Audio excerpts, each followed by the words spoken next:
Flack Talk with James Canning, the podcast with the inside scoop on journalists from San Diego and across the nation.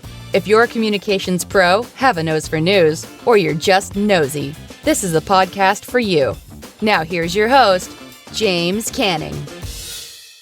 Hey everybody, welcome back to Flack Talk, and I got a really special guest, Darren Nichols. He's a Detroit Free Press columnist and the founder of DNick Media. This is another one of my Detroit folks. You know, I'm really excited every time I have my Detroit folks here, and Darren for me is really special. You've heard me talk about I used to work for the mayor of Detroit, but once I got done with that, I did my own thing. And Darren, who at the time was a City Hall reporter, we'd worked together when I worked for the mayor, and then he called me one time to be like, hey, do you want to provide comment from your perspective, having worked in government on X, Y, and Z issue? And I think I did it like, I don't know, 3 or 4 times for him where he called me.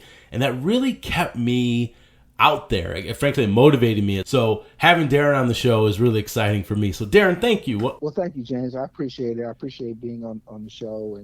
And yes, we definitely spent a lot of time in City Hall. And the time afterwards where you were a quoted spokesperson for me, you know, added a lot of insight to the stories that I was working on, and that was what the goal was. So, folks, we're gonna get in a little bit more about Darren's background here. You're gonna hear a lot of stuff, but we're changing the format a little bit here on Flack Talk. We're gonna start with this, what I'm gonna call the on the record rapid fire question. 2 singers and 10 comedians, and I'm still gonna yell it every time you see me in. What's my favorite word? What's your favorite word? My favorite word is more like a phrase. I always say a lot of you know, or you know what I'm saying. So I say that all the time. Yeah. And it's passed down through my family. Okay. So my cousins in California, that's what my cousins say, right? And so that's kind of like a family trait that's been passed down. Okay. So tell me. Okay, so we got a favorite. What's your least favorite word? My least favorite word is can't. Can't. Because I believe you always can do something. Something always can be done. It's whether or not you want to do it. Whether it's something that happens with yourself or something that you're trying to get, in my case, from a source, or if you're at a store and they're out of an item, whether they want to go to the back of the store and get the item. So I hate the word can't. It's a great analogy. I like the store use because you're right. You know that shit's back there. You know it's back there. Right. You just got to go get it. Exactly. All right. So it's a matter of whether you want to do it. All right. Sticking on the word theme here before we get into the main questions, Darren. Cuss words, just let them roll. Motherfucking shit, goddamn asshole. What's your favorite curse word and why? I guess my favorite curse word is shit. Shit. Because I can talk about shit. Shit gets on my nerves. All shit. It's just it's an all-encompassing word. Yeah. So it can go pretty much with anything that's going on. The shit tastes terrible, right? You know. That's great. Man, you're the shit. Right. Yeah. So that's my favorite. That's my favorite curse word. Okay. All right, folks. So we got a little bit about words and phrases that Darren likes, and I think that's important. You talking to a journalist; these people, they deal with words every day. So I think it's interesting to get that perspective on the inside of their words. But I want to start digging into, Darren, you've been a journalist for about 3 decades or so now. Yeah, it is. We're gonna get into like kind of how you got going and stuff. I want to know though, where did it come from? Like, where did you decide you wanted to be a reporter, tell people stories? How did that? What inspired you to do that? Okay, so it started with Susan Watson when she was a columnist at the Free Press. I was a childhood friend with her son, so she used to call her son the seeker of wisdom and truth. So I used to read the paper hoping that I would make the paper in some of her stories about him. Huh. But my real interest in journalism, or what really turned me on to journalism, was I was the sports editor of my high school paper at Mumford High School in Detroit. You guys may be familiar with that, with Beverly Hills Cop. Yeah. The T-shirt of Mumford High. Yeah. And the paper went to all of the schools in Detroit. Oh, really? So, that's interesting. Yes, it went to every school. It went to every school in Detroit at the time, and because my dad ran athletics in Detroit, Perry Watson, who was the most famous coach in Detroit and coached the Fab Five at the University of Michigan, he told my dad, when I read your son's stories, it's like reading a real newspaper. And because my dad came back and told me that, and primarily because Perry Watson was also a counselor, I took him seriously. Yeah. And so, because his job is to steer kids into what their careers are going to be, and so when he said that, not only did it carry some heavy weight because of who it came from, it also carried weight because of what his job was. His job was primarily job placement and getting kids into areas where they can be successful. So wow. Yeah, that's my story. No, that's great. And so why don't you give folks a little bit of a rundown of the different places you've worked? Because you've not just done Detroit. You were in Ohio for a little bit, if I remember right. Oh, yes. I was in Cincinnati. I was in Indianapolis. And I was in Roanoke, Virginia as well. Oh, wow. Okay. I didn't know those. And okay. so, yeah, I was in all three of those places. And so they're all very unique cities. In Roanoke, I worked on the city desk. The other two, I worked in sports. And so Indianapolis is the amateur sports, or was at the time the amateur sports town in America. And so I got a lot of chance to cover a lot of good amateur sports in Indianapolis. Okay.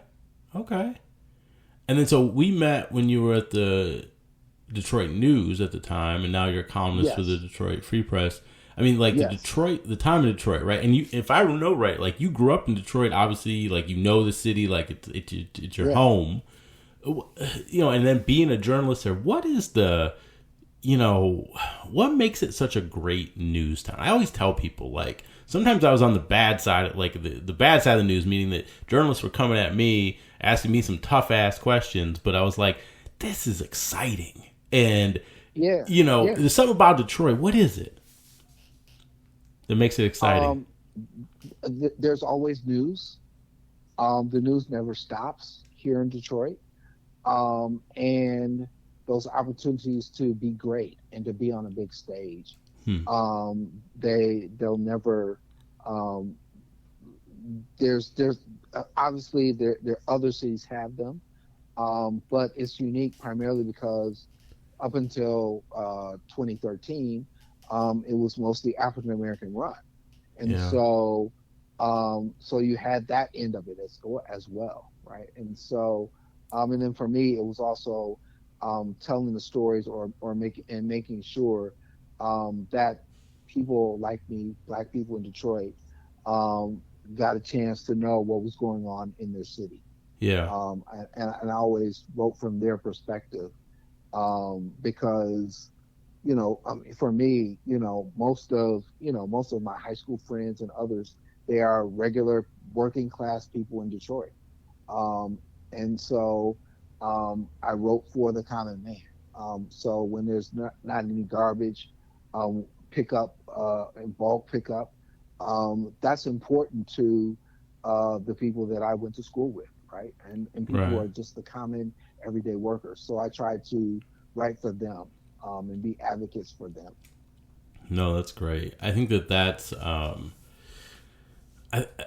I've always thought that journalists that were from places, like you had that different perspective, right? You were able to kind of see that and see the need versus, folks you drop in. I mean, I'm a transplant now here in San Diego, but like, it's different. Like, I feel different. I love it here, but like, Detroit's always feels like home. I felt a different level of like, like what I was doing was really, really contributing to the change in Detroit. I got to imagine that's how it feels for you as journalists. Yeah, Like you're absolutely. holding folks accountable in your hometown. Absolutely, it was that. But the flip side is, if you are a reporter like me who was out in the public all the time, Yeah. you get held accountable all the time. Hmm. And so a part of what I tried to do as a reporter was to make myself be seen, right? I was always out. I was always meeting people. Right? Yeah. But with that comes accountability. And Explain that a little bit so more. What do you mean accountability? Like, what is that? people are coming to you. I was going to explain it, but people are coming to you and asking you about your story.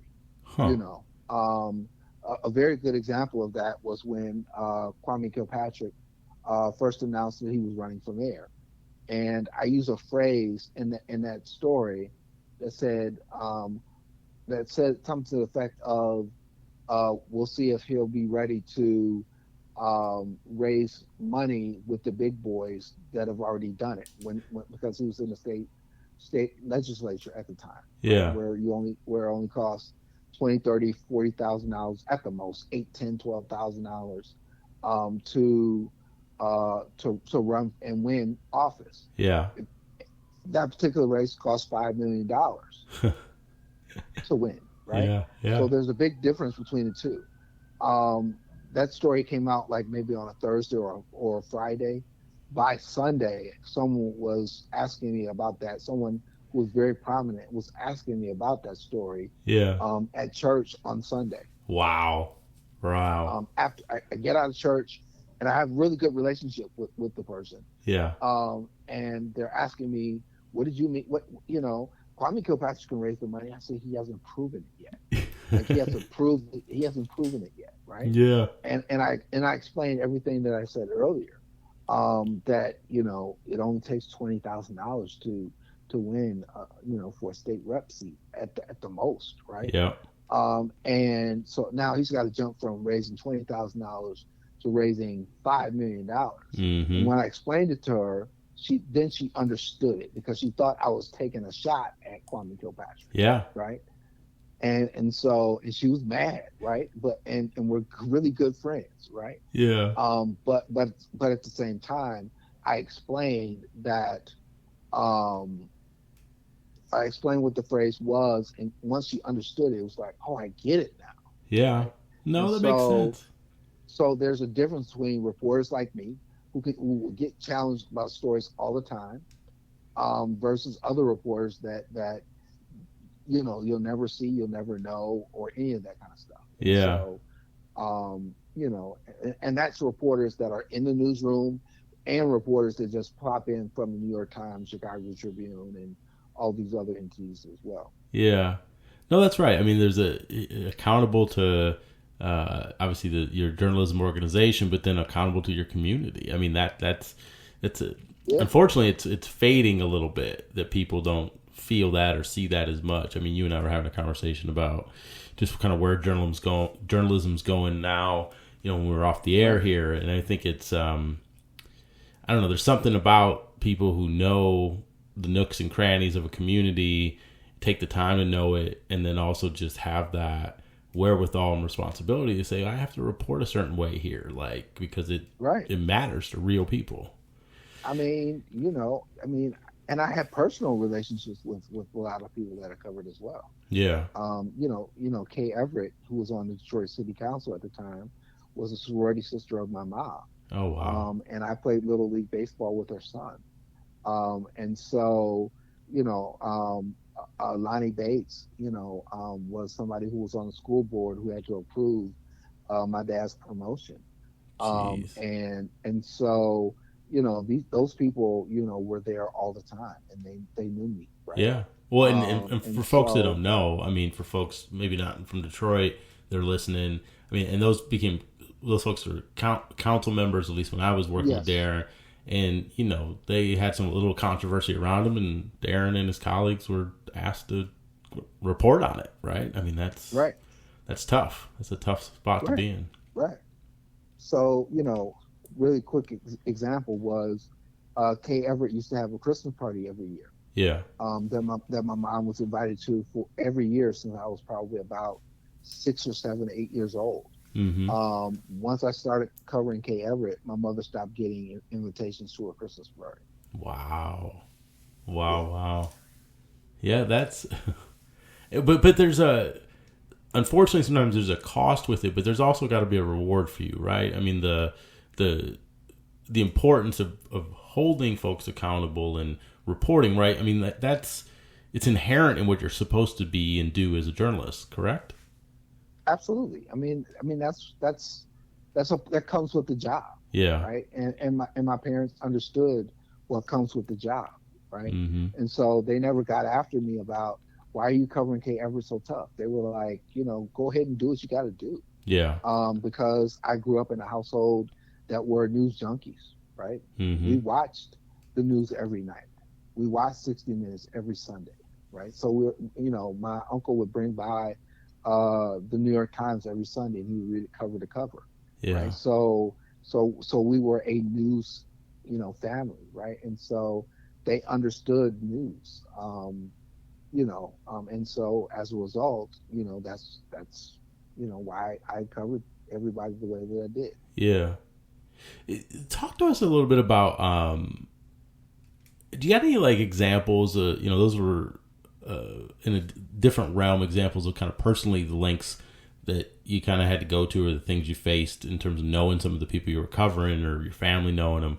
But what about like stories? Like, do you have anything like where you had to go to like great lengths to like report on something, or jump through a million hoops to get the information, or something where it was just, it shouldn't have been as hard as it was, or maybe it was a crazier situation than you expected, or believe it or not, I would say that I've been very fortunate in my career, that those hurdles, those barriers, were opened up to me in various forms. Okay. And so it was very rare that I had to file a FOIA.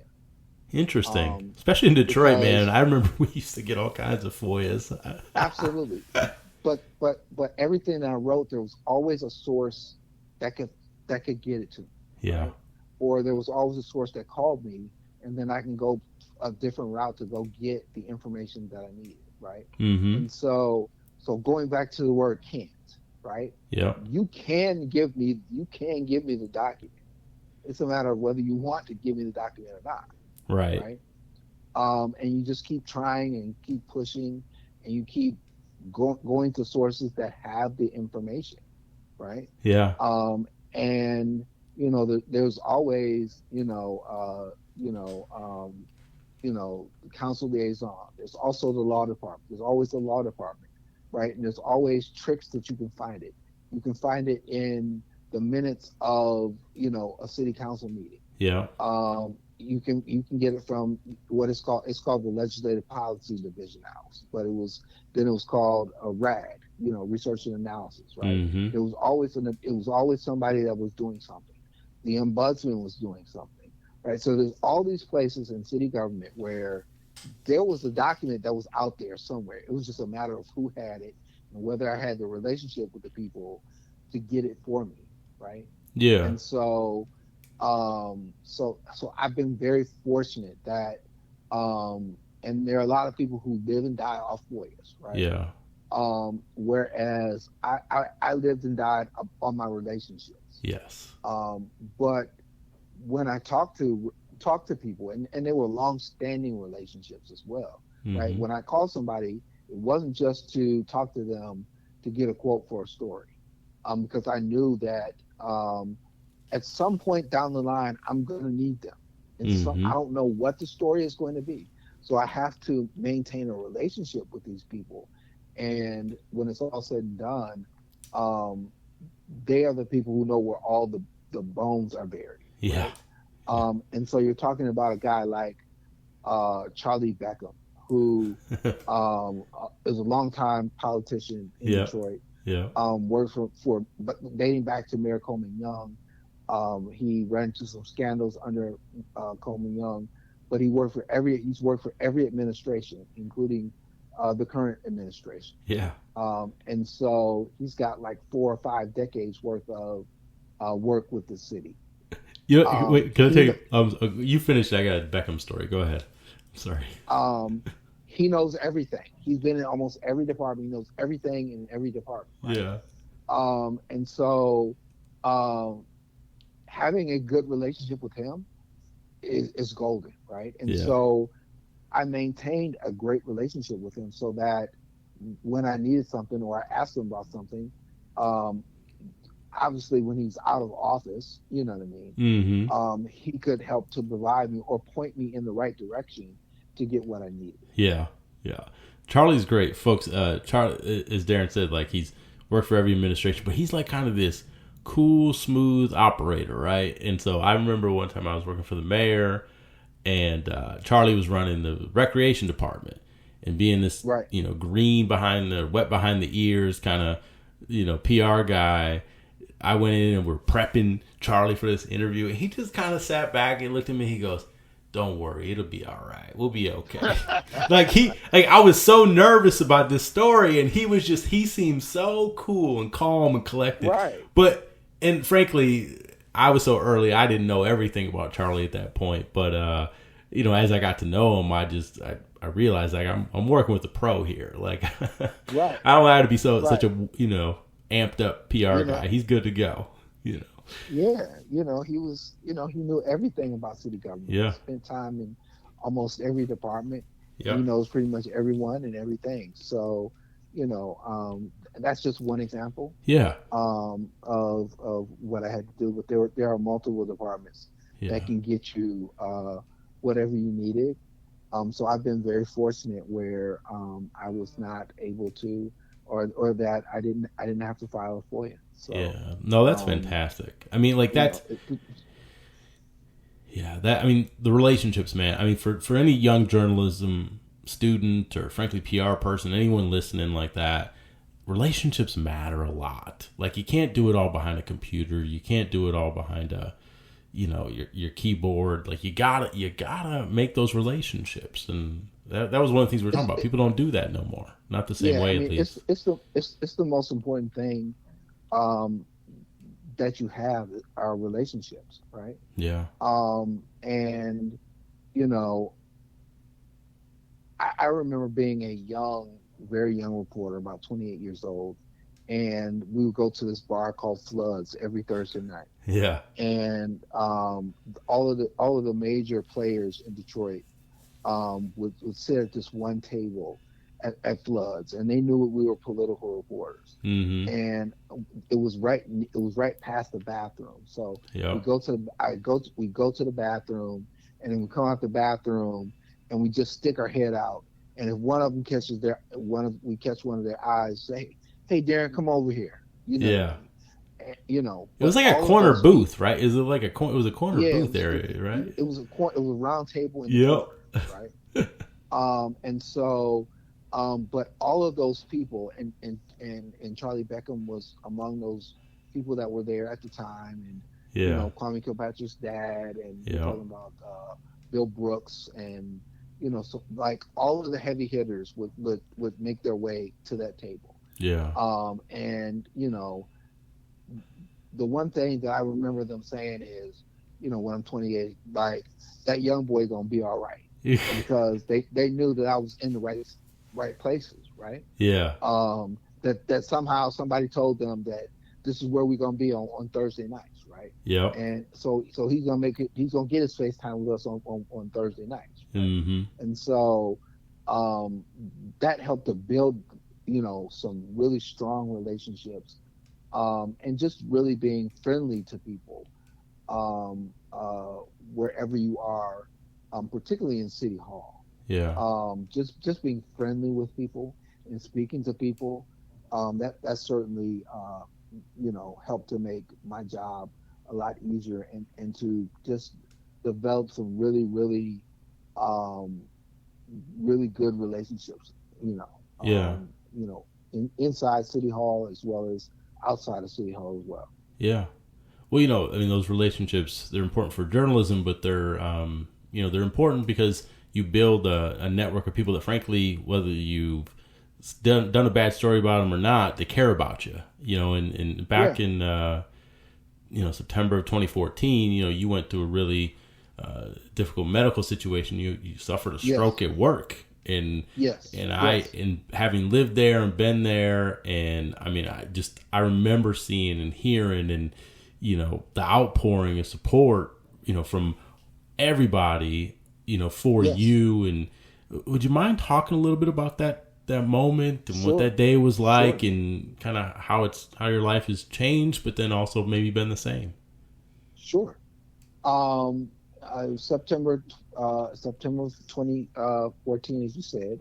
It was a normal day. Well, it wasn't a normal day, but it was an early day for us. Yeah. It was the day the emergency manager was being kicked out of office in Detroit, and so I had an early start to my day. I started getting phone calls around 7:30. Okay. I go into the office and I have a meeting with someone just before their meeting was going to start at 9. I felt my heart racing, but I thought it was just adrenaline from working on a big story. Yeah. And so I go down 11 flights of stairs because, me and my source don't want to get off on the same floor together. Yeah. Where the door is unlocked. Yeah. At the time, all of those doors were locked. So my heart is racing out of control. I'm feeling hot. And so I get off at the second floor. I have a conversation with 2 other people that I knew who wanted to know about what was going on in the day. And then I made it to my office, which was in the basement of City Hall. And I just remember telling one of the people in City Hall from the Free Press that I just was very hot and I needed some water. And he said, he got me the water, but he said, I think something else is going on with you. I need to call 911. And I was like, I don't need 911, like, because I had never been sick before, right? Yeah. And so then it's all chaos because it takes 20 minutes for the ambulance to get there. And as I am, very visible and dealing with that situation. And so I was taken to the hospital where I had a major stroke. Wow. I remember that day in whatever mumbling words that I could say. It came on the 12 o'clock news as I was sitting, in the waiting room waiting for a room. Yeah. Hospital bed. And my family's going crazy. Get that off the TV. And I tried to, and I think I just put my left hand up and said, trying to tell them to calm down because it was news. And I knew it was news that day. Yeah. It was the biggest story of the day. Yeah. And so I remember that happening. And so as a result, I spent 2 months in a wheelchair, trying to get some mobility. It affected my entire right side, and it still does. But I've gone from there to where I am walking back to walking a bit on a cane. Yeah. I walk in my house, without my cane. Yeah. Which drives my physical therapist crazy. But I do walk around the house without a cane. Yeah. And so life has been completely been altered. Yeah. I lost my job at the Detroit News as a result. Oh, man. And I had to find a way to rebound from where I came from. I was at a very low point in my career, and I had to find a way out of it. And so, going back again to the word can't, Yeah. right? I always believed that there was not, that can't does not exist in my world, right? It's a word, it's what I can do because I'm a winner, right? By nature, I'm a winner. Right. And so, I have remade my entire career, and so that's the way it's been. I endure tough days. I have some very good days, but I'm here to talk about them, and I think that's the ultimate story. That's the ultimate thing that comes out of my story. Yeah, man. No, that's fantastic. Like I appreciate your willingness to share that, because I think that, I mean, it's been 10, well, it's not quite 10 years, but 10 years of that, since that. Yeah. And you come back and you're doing it. And I think that that's a, lesson to, any young journalist or frankly, any person, right? I mean, your life, you think it's going to go one way, you think things are going to happen a certain way, and then something changes it. And then the question is, how do you bounce back? How, you get through the lulls, but then how do you come out on the other side of that? And you've done it, man. I mean, like, columnist, you're doing work for other things. Like, you got your DNick Media, which I want to hear more about. Sure. But that's, I mean, I don't know. I think that, telling this story, I mean, because you've gone around and told your story a lot, right? If I remember right, Yeah, weren't you like a absolutely. spokesperson kind of for the issue and things like that? Yeah, I was a spokesperson for the American Stroke Association, where I did a keynote address for 200 healthcare professionals about my story, and they were in awe about what was going on. Yeah. And so I'm never afraid to talk about my story, because my story really, on the health side, my story is about making sure you get your blood pressure checked. Yeah. My blood pressure had spiked out of control, and that's what caused me having a stroke, although it was only a 3-month period that I hadn't checked my blood pressure, because I knew it ran in my family. Yeah. And so I did not, it was a 3-month period that I never, knew that my blood pressure was high. Yeah. And because if I knew it was high, I would have gone to the doctor, right? Yeah. And so it is the silent killer. So I talk about it from that aspect. But just, from being an African American man, knowing that, blood pressure runs very high in the African American community is very important for people like me to share my story. Yeah. But then it was also, my story is so public that I couldn't just hide in the background, right? Yeah. I have to share my story because Detroit did rally around me. Yeah. When I had the stroke, and so as a result, I certainly just I embraced it, right? You have to, at some point you have to learn how to embrace your new journey, right?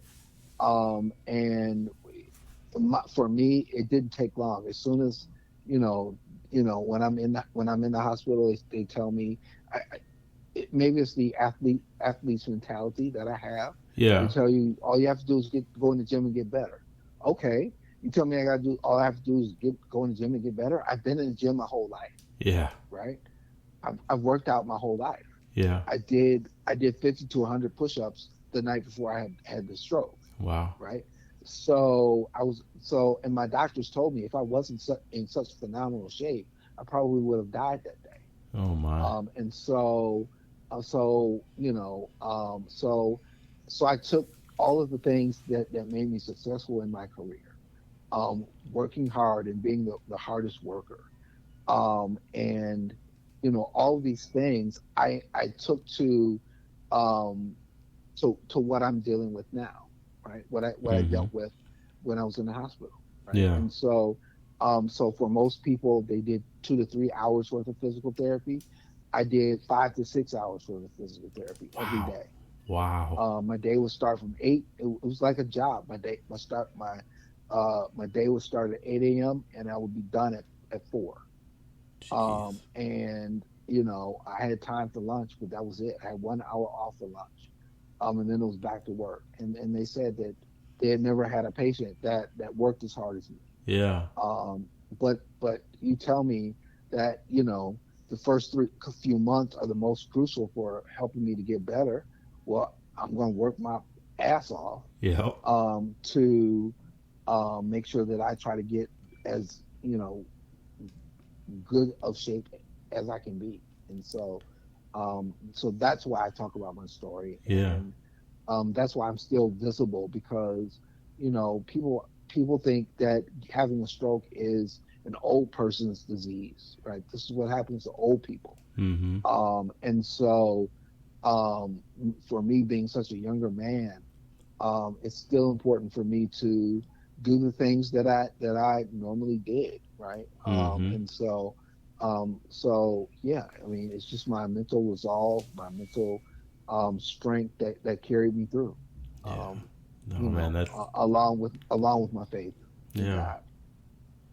God. Folks, I mean, again, Darren, thank you for sharing that. I mean, I think this is the reason I love fucking Detroit, folks. Like, because people who come from Detroit, like I do, like Darren does, like there is this kind of like go to work mentality. This like I gotta like thrive even if the situation isn't always the best. Like there's something about that for me. That just, I mean, seriously, when you were telling me that and you were talking about it was like a job and I'm, right. and I take my lunch or whatever and I go back, like it gave me chills. Like it really did. Right. Like I was just like, there's something innate in folks from Detroit. And I really appreciate that you shared that. Well, thank you. Appreciate it. Let's talk about, so obviously you're still working journalist, you're doing your columns and stuff like that, but you also got, a media company. So tell us about it. Yes. I formed DNick Media in 2017. I wanted to venture out much like you're doing right now and making a podcast. Yeah. And so, in order to obviously to get started, you have to, have your business affairs in order. Mm-hmm. And so as a result, I set up my LLC as DNick Media. And I did the goal was to keep my name and keep my face visible, in the Detroit landscape, because I was, upset because, they were not doing any stories that, I wasn't getting a lot of freelance opportunities. So I tried to create something for myself. Yeah. And so I did the podcast all the way up until did it for about a year. Mm-hmm. Because it took me time to formulate everything that I wanted to do in terms of trying to monetize this thing. Yeah. Right. Yeah. And it didn't, that never happened, but it kept me in the media landscape for about a year, and then it shut down right at COVID. Mm-hmm. In March of 2020, it shut down. Yeah. And so I did that, and then along the way, I picked up some clients for some very large projects in terms of writing. Yeah. I picked up some, believe it or not, some PR contacts. Look at you coming to the dark side a little bit. I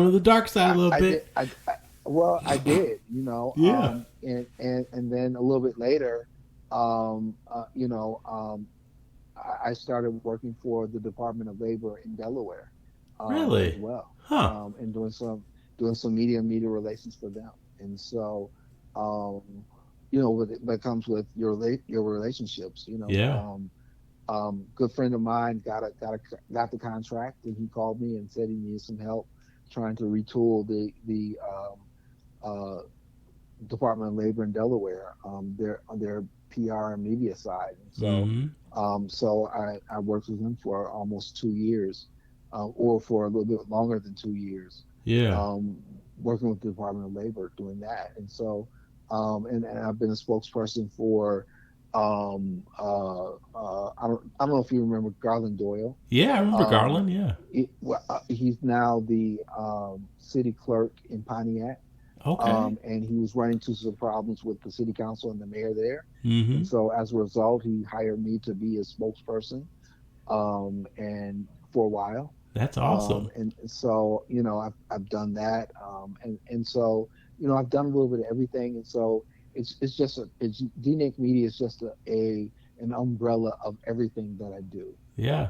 It allowed me to separate my personal finances from my business finances. Mm-hmm. Mm-hmm. And so, but again, like, with the PR end, obviously, most people call them flags. I thought that was very demeaning of what you all do. Yeah. And so, And I maintained a good relationship with a lot of people who were in PR. Yeah. And one of my best friends was Sean Wilson. And I learned the game from him. Yeah. Right. Yeah, he's one of the good ones in Detroit. And I learned the game just by being around him. Right. Not really, and really just observing what he does. Yeah. And so as a result, it allowed me to switch my hats when I need to. Yeah. Right? Well, we've had a couple people like that. Like Karen Dumas was on the show, and she kind of does the same thing. Like she kind of went back from PR to some journalism stuff. And I think that's one of the things that I know when I got into PR, and I'm sure when you got into journalism, like you just thought your career would just be that one thing. And the way society goes and economy goes, it's like, no, you got to multiply your streams of income. But for me, I learned that lesson very early. I was on strike in 1995. I was the second youngest striker in 1995, and I was out on strike for 2.5 years. And so I learned all of that adaptability. I learned that really, really early in my career.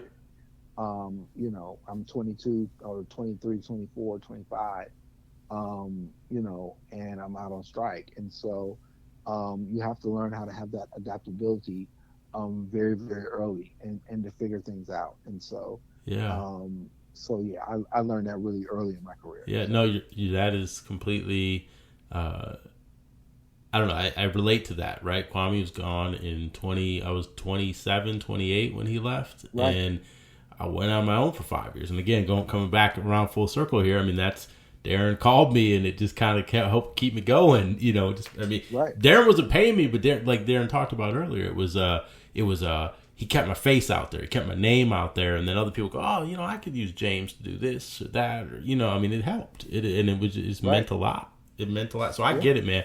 Well, I'm glad that you've been able to kind of keep doing that. One, doing what you love, which is the journalism part, but then also figure out like how to get into these other spaces, because I think we're all there. I mean, I do this for fun, but it's like us also, like I'm stretching my skills and abilities. And I think, I don't know, as we get older, we got to keep doing that. We got to keep doing that.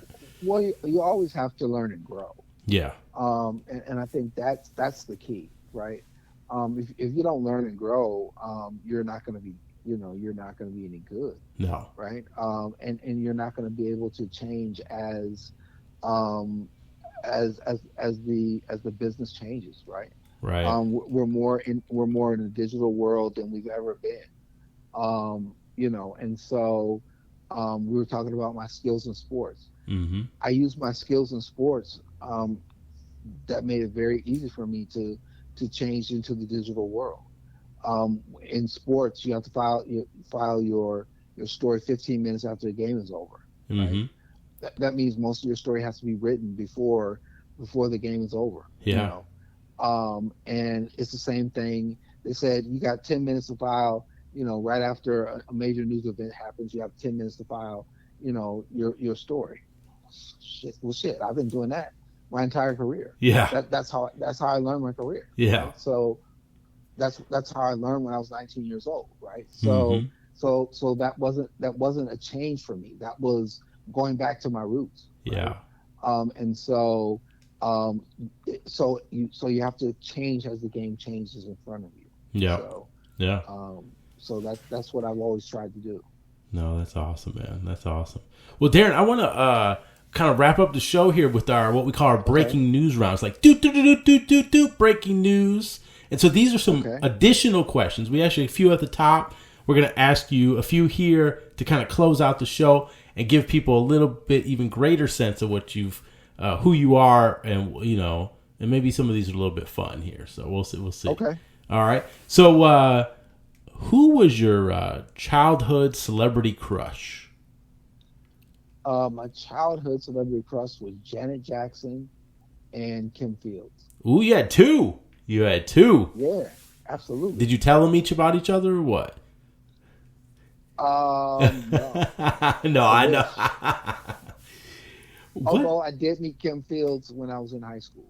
So yeah. That was a full circle moment. Yeah. but I was too scared to say anything. So, you know, because everybody loved her. So. Yeah. What's a secret talent you have? Secret talent that I have. I'm ambidextrous. Okay. That is one thing that I have learned during this process is that I am ambidextrous. So I would say that is my secret talent. Okay. What is there a person that you would trade places with for a day?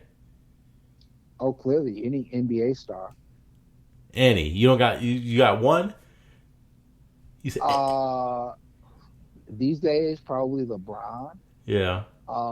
Back in the day, maybe Isaiah Thomas. Yeah. You know, or if you want to go further back, maybe Oscar Robertson. Okay. Or Kareem Abdul-Jabbar.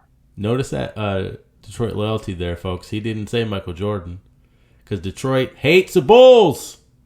Yeah, that's right. Yeah. I didn't say Jordan. Yeah, he did say Jordan. I love it. What's your guilty pleasure? My guilty pleasure, and anybody who knows me that really knows me very well, they will crack up laughing hearing that. It is the Kevin Hart movie Soul Plane. That is my favorite movie, and I don't care what time of night it comes on. It cracks me up, and I'm watching it at 2:00 in the morning or whatever. So it's either that or the TV show Martin. Okay. Those are my two guilty pleasures. All right. Darren, if heaven exists, what would you like to hear God say when you arrive at the pearly gates? The first thing I hope he says is that I've earned my wings. Mm-hmm. And then after that, I would say I would hope for him to say that I have done everything that he has asked of me to do here on this earth. That's great.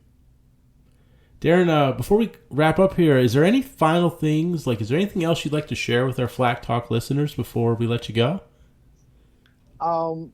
Just that my story is about resiliency, about resolve, about mental toughness, and that no matter what your life circumstances are, you can change your life. You have the power to change your circumstances, and that you don't have to stay where you are. And that goes with whether you have a health challenge, whether you have a challenge on your job, whether you have a challenge in your marriage, that you don't have to settle for anything less than what is your best and being your best. And so I would say that my story is that. And my story is also about having a winner's mentality. In everything that I try to do, I try to be a winner. I try to be the best.